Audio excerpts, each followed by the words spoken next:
In 2015, Don't Nod Entertainment would release the first entry into the renowned Life is Strange series. Considered by many to be one of the best games they've ever played, the first Life is Strange has garnered a reputation over the last 10 years for its presentation and storytelling, and even more so with its impressive attention to detail. Dozens upon dozens of videos have been uploaded to the internet covering the many hidden details and Easter eggs hidden throughout this game. And let me tell you, there are so many hidden details in this game, it's honestly ridiculous. I love it when games do stuff like this, as it gives all the more reason for the player to explore. But these are not the only reasons why this game has become a successful trademark over the last decade. One of my favorite aspects about this game has got to be the music. Both Jonathan Morales' amazing composition and the songs that were written by various artists. Take the main menu music as an example. When combined with the visuals and the overall context of the story, it sets a tone that will follow you throughout the rest of the experience. You know a song is memorable when it makes you stare at the screen and listen to it. Speaking of memorable, let's talk about the story. Now, I'll be honest with you, I did not experience this game when it first came out. In fact, I didn't actually get into this game until just recently, back in February as a matter of fact. So, while I might be fairly new to the overall experience, I can safely say better late than never, because I can honestly see why so many people over the years have such high praise for this game's storytelling. And it's not even just about the storyline itself, it's the characters and how great they are. Meet Max Caulfield, an 18-year-old senior in high school with an intense passion for photography. She acts as our primary hero throughout the adventure, but she is not the only one. Alongside Max, we also have Chloe Price, a 19-year-old punk girl who is best friends with the main protagonist. One of the best parts about this game is the dynamic between Max and Chloe. I absolutely love it. These two have quite the history together, going all the way back to their childhoods. They practically grew up and went to school together, but at some point, Chloe's dad unfortunately died in a car accident and Max moved away to Seattle. The two didn't talk or see each other for years, which, as you could imagine, left Chloe pretty bitter. This, combined with the trauma she dealt with losing her father, among other things, often causes her to develop a very selfish personality and usually lash out at Max. It is important to note, however, that the game does not glorify this behavior, and neither does Max. While Max still had sympathy for Chloe and clearly regretted not writing to her, it's clear that she did not like where Chloe's past experiences have led her to.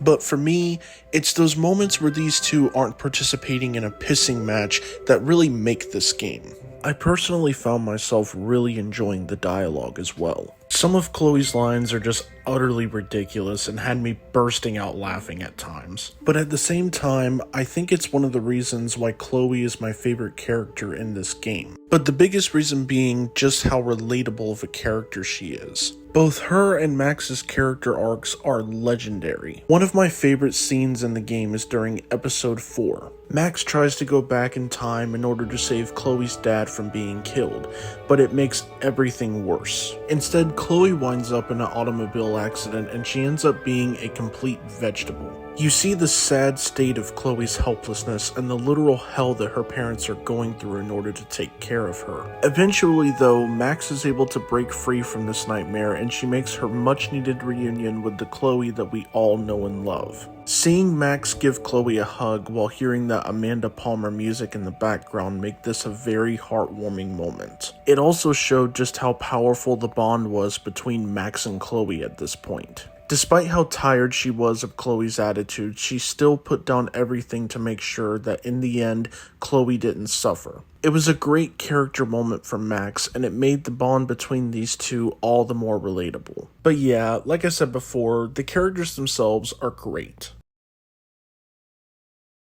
As much as I would love to continue on about how great Max and Chloe are, I think it's time we take a look at some of the other characters this game has to offer. After all, they aren't the only residents living in Arcadia Bay. Why don't we start off with who is easily one of the most memorable characters in the game, Kate Marsh. This girl's character arc is insane, and the level of bullying and harassment that she went through is just surreal.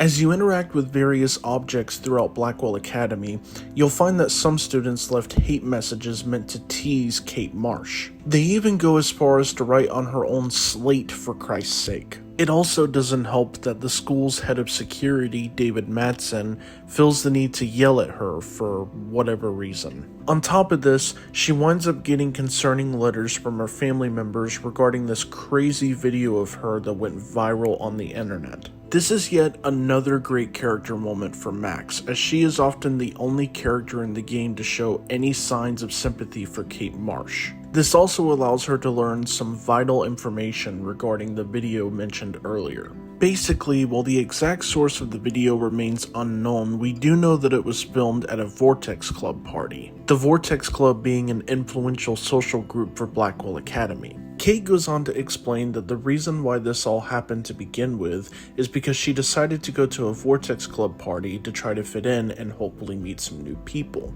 But to make a long story short, she ends up having one sip of red wine and ends up doing explicit things with them instead. We also find out that the reason why David Madsen got onto her case the day beforehand is because he believes that she is a part of the Vortex Club. At one point, Kate even tries to explain her situation to the school's photography teacher, Mark Jefferson, but unfortunately, this would only make matters much worse for Kate. After everything that happened, she decided that the best possible solution for her was to take her own life. So, as a result, she ends up making her way to the Blackwell roof to do the inevitable, until Max steps in to save her, of course. What was it I said at the beginning of the video? The first Life is Strange has garnered a reputation over the last 10 years for its presentation and storytelling, and even more so with its impressive attention to detail.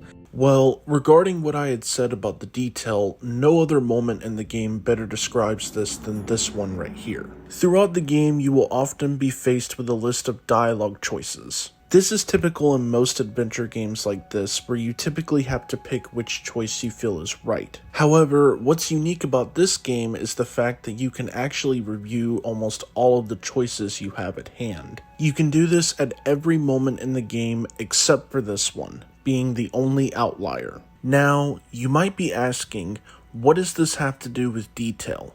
During Max's conversation with Kate that I mentioned earlier, Max has the ability to explore Kate's dormitory. The room itself is a treasure trove of incredible details. However, a lot of these details will actually come into play during Max's confrontation with Kate on the roof. For example, one of the many dialogue choices you can make reflects around Kate's father. Max can use this information during their confrontation to reassure Kate that there is somebody out there in the world who still loves her. And there is actually proof of this in Kate's dorm. On Kate's nightstand, there is a postcard that is addressed to her that contains a Bible verse and a love message from her father, aka one of the few people who chose not to shun her during all this mess. Now, I know that when a lot of people play games, they usually like to just rush through and cut to the chase. However, cases like this are a prime reason as to why it is super important sometimes to be detail-oriented in these games. You are given a reason to explore the environments, and the overall impact of your decisions depending on the circumstances varies greatly.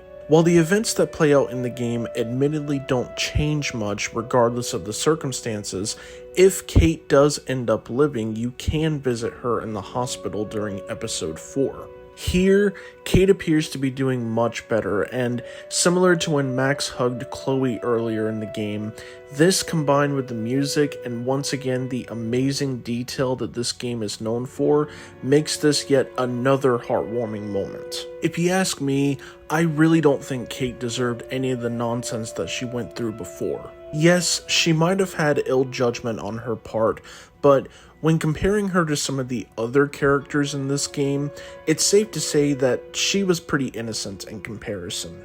But yeah, other than that, that's pretty much all I have to say about Kate Marsh.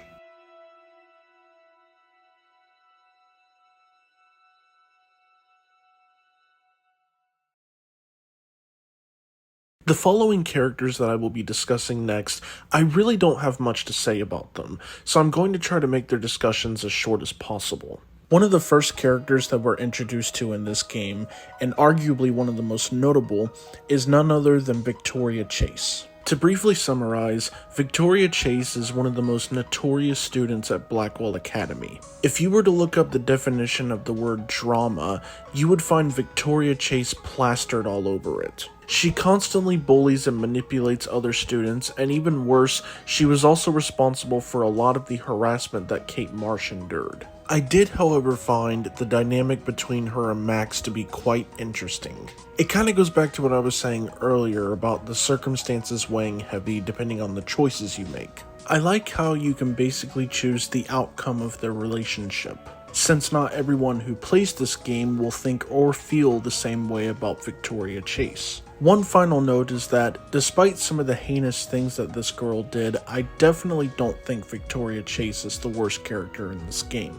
In fact, far from it. Moving on though, let's talk about Max's friend Warren. Warren is a science nerd at Blackwell Academy, and he has a huge crush on Max. Aside from his dynamic with Max, I think my favorite scenes with Warren in the game are the ones that involve Nathan Prescott. The scene where he holds him off in the parking lot, and the scene where he beats the shit out of him in the boys' dormitories. I think that what makes these scenes so great in my opinion is it really showed just how much he cared about Max. And, let's be real, I think the beatdown he gave Nathan in episode 4 was totally warranted.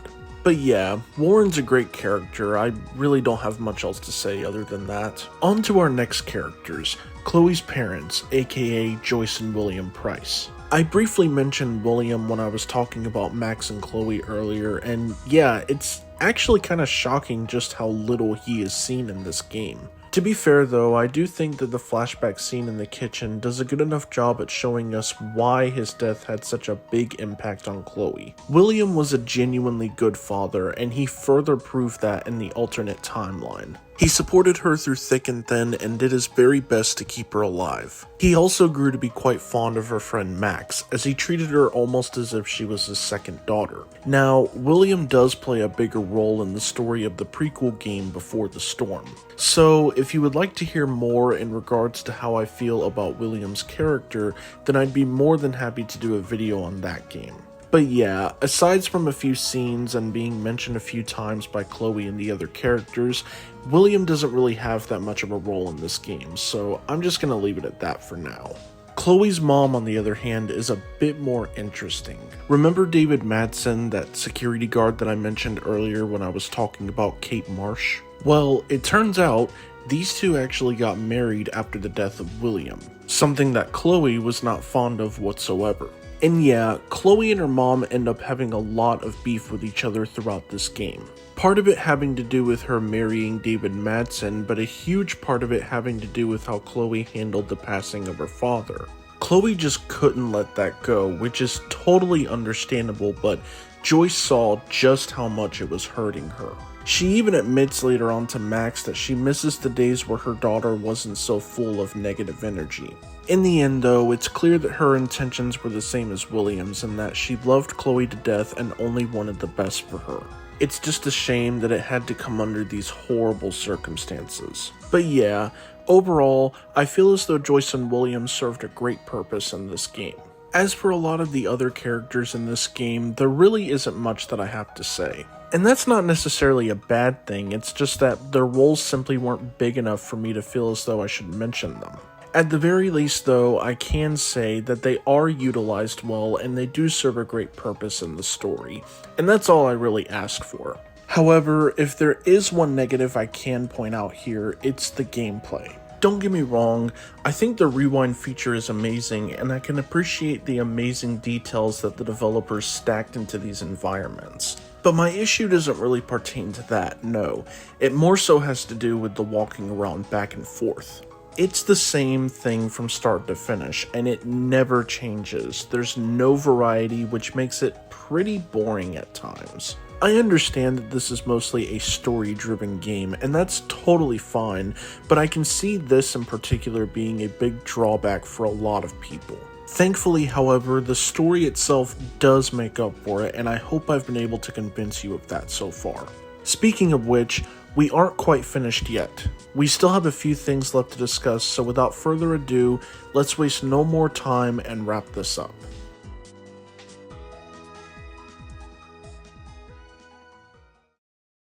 So one of the biggest elements surrounding this game is the mystery aspect. It's one of the many things that will keep you on the edge of your seat. I mean, the start of the game even can be considered a mystery. Everything is kind of just thrown at you, quite literally, and even after that, the mysteries only expand further.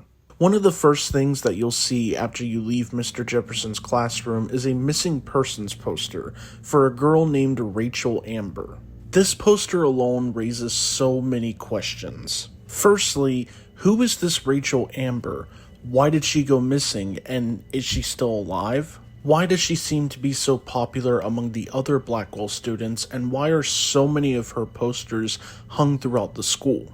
Well, it is eventually revealed to us that the person who hung these posters was none other than Chloe Price. It turns out, Chloe and Rachel had a pretty intimate relationship, with Rachel acting as a replacement for Max while she was away in Seattle. They had plans to escape Arcadia Bay together, which is what led to them meeting Nathan Prescott. Yeah, the guy that got his ass handed to him in episode 4.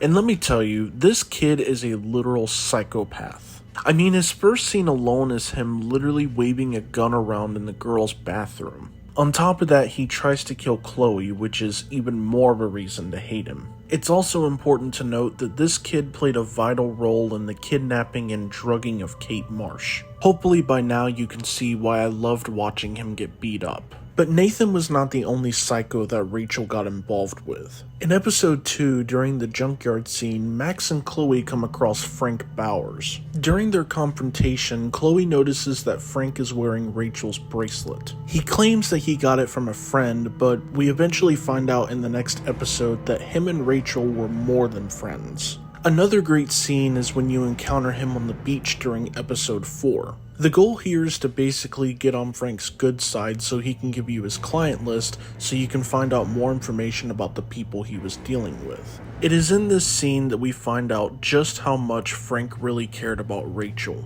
Throughout this scene, he is shown to be quite aggressive and even threatening towards both Max and Chloe. But the minute that Rachel's name is even mentioned, his attitude changes completely. But unfortunately for Frank, it appears as though that Rachel had other love interests. Back in episode 2, during the junkyard scene, you can find a secret letter from Rachel that was addressed to Chloe. It's filled with scribblings and a bunch of cross-outs, but from what we can make out, it appears as though Rachel hooked up with someone from the Vortex Club. Whoever it was is a complete mystery as far as the letter is concerned, but most players would likely assume that it was Frank Bowers that she was referring to. But trust me when I say, there is a lot more to it than just that. As if Rachel's disappearance wasn't already enough of a mystery, in episode 3 we learn about the existence of a supposed dark room. Whatever the dark room is and whatever happens there is also a mystery, at least for the time being.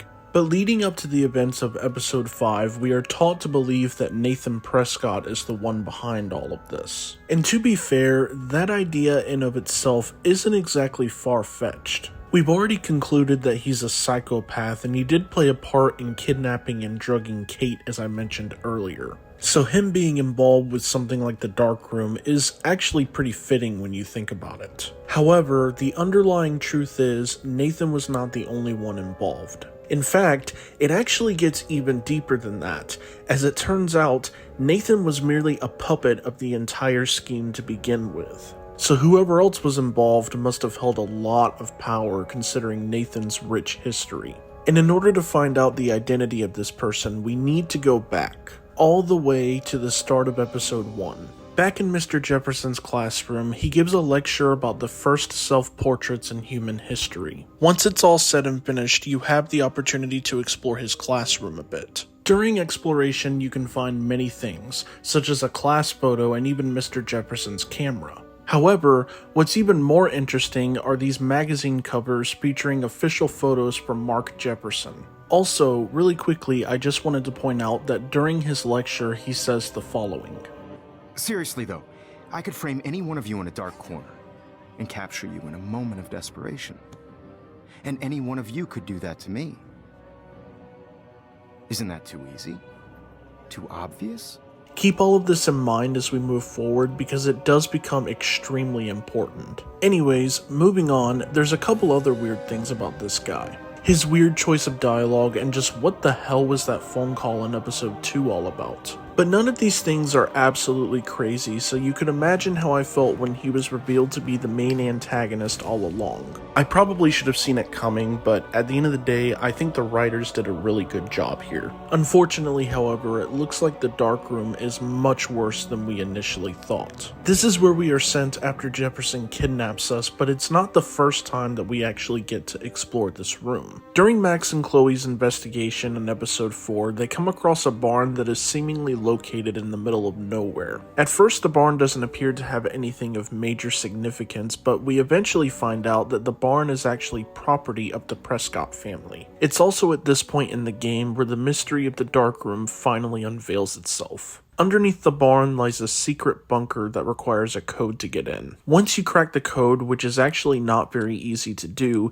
you are given access to the Dark Room. There's a lot of crazy shit here, but unfortunately, this is also where we learn what actually happened to Rachel Amber. As it turns out, the Dark Room is nothing more than a hellhole where teenage girls are both drugged and framed by Mark Jefferson. And unfortunately, Rachel Amber was one of those victims. Jefferson even reveals how it was Nathan who accidentally overdosed her during their quote-unquote filming session. And whether he meant to or not, while it's pretty obvious that Mark Jefferson was more diabolical, I'm not gonna lie, I still think Nathan was pretty high up there. Yes, I know he expressed his regrets in a voicemail that he sent to Max, but I don't care. I still think he's a scumbag. And you know someone must be unlikable when even a drug dealer like Frank Bowers doesn't trust him. And I find it funny how someone who arguably gave off the most uncomfortable vibes ended up being one of my favorite characters in the game. Yes, I do know that Frank has a lot of dirt on himself like a lot of the other characters do in this game, and it was revealed that he did supply the drugs that Nathan and Jefferson used against their victims. However, keep in mind that the Dark Room was kept secret for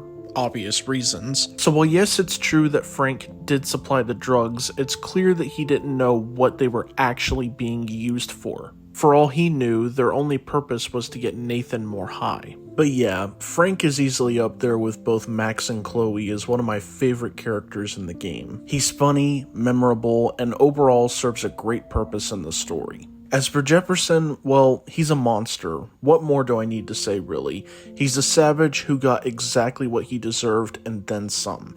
Which actually brings us to David Madsen. David Madsen's character arc is very similar to that of Frank Bowers. The game actually starts off having you believe that David Madsen is an antagonist. And based on the events that take place, you wouldn't be blamed for feeling that way. He bullied Kate Marsh, hit his stepdaughter Chloe, and it's even implied at one point that he's working with Nathan Prescott. Not to mention all the surveillance cameras he has installed and the hidden files he keeps on the students in his garage. This guy is pretty creepy, all things considered. However, after the events that take place in episode 5, David Madsen might as well be considered an angel at this point. As Jefferson attempts to end Max's life, David appears and saves her instead. He knocks Jefferson unconscious, and there's quite a hefty dialogue sequence that plays following Max's rescue. But the most interesting part is when you have to choose whether or not to tell him about Chloe's fate. Both options provide great outcomes, but I think my favorite is when you choose to tell him the truth. You can see the grief in his eyes as he begins to process what you just told him, and all of that eventually leads into him killing Mark Jefferson. It's a hell of a scene in my opinion, and it really showed that despite his errors, David was only working towards the greater good in the end, even if it meant being a nuisance to everybody around him. It's just a shame that even his detective skills weren't enough to save somebody like Rachel Amber, and that ultimately she still paid the price in the end. But hey, at least this isn't the only game in the series where she is featured, so there's that at least.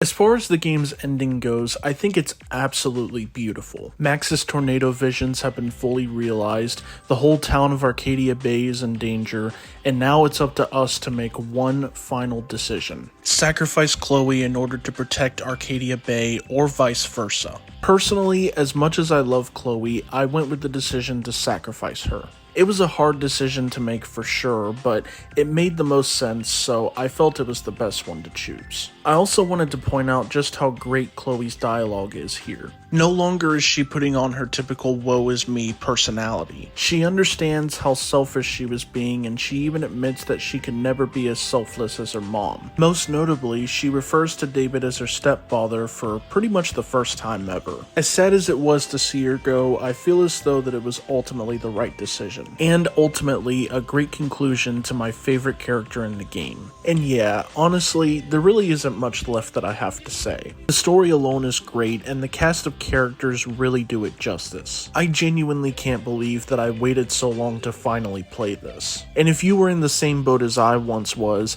I highly recommend giving it a shot. Overall, my final score for this game is an 8 out of 10. If you can look past the boring gameplay and some of the cringeworthy dialogue, this is genuinely a great experience from start to finish, and I hope that I've been able to convince you of that throughout the duration of this video. But I'm curious to hear what you guys think. Do you agree with my verdict, or did you have a different experience? Be sure to let me know down in the comments below, and with that, I hope to see you guys in the next video. Don't forget to like and subscribe if you're new, and stay tuned for more reviews in the future. Thanks for watching, and I hope to see you around.